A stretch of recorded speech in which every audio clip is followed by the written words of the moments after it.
పూరా local. Tamil Nadu CM పీఠాన్ని అధిష్ఠించేందుకు hero Vijay సరికొత్త వ్యూహాన్ని రచిస్తున్నారు. ఇందుకోసం ఆయన ఏకంగా ఓ కూటమిని ఏర్పాటు చేసేందుకు ప్రయత్నం చేస్తున్నారు. తమిళనాడు శాసనసభ ఎన్నికలు మరో 6 నెలల్లో జరగనున్నాయి. ఇప్పటికే ఆయన తిరుచి నుంచి ప్రచారం మొదలుపెట్టారు.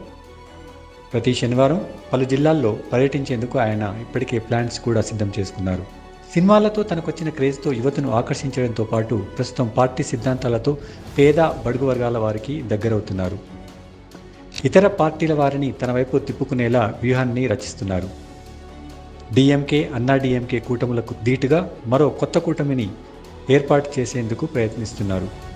బీజేపీ తమకు సైద్ధాంతిక శత్రువని, డిఎంకే రాజకీయ శత్రువని విజయ్ ఇప్పటికే స్పష్టం చేశారు.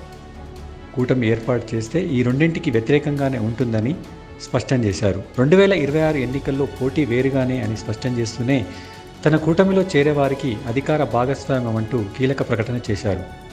ఇది చాప కింద నీరులా రాజకీయ దుమారం లేపింది. పార్టీలను కుదిపేసింది. కేంద్ర రాష్ట్ర ప్రభుత్వాల వ్యతిరేక ఓటును కూడగట్టుకునేందుకు విజయ్ ప్రయత్నాలు చేస్తున్నారు. అయితే ప్రధాన పోటీ మాత్రం డిఎంకేతోనేనని ఆయన స్పష్టం చేశారు.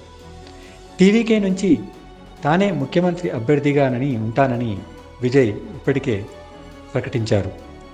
ద్రావిడ రాజకీయ ప్రపంచనంగా పేరొందిన ఎంజి రామచంద్రన్లా తాను వస్తున్నట్టు ఆయన పలు సందర్భాల్లో తెలిపారు.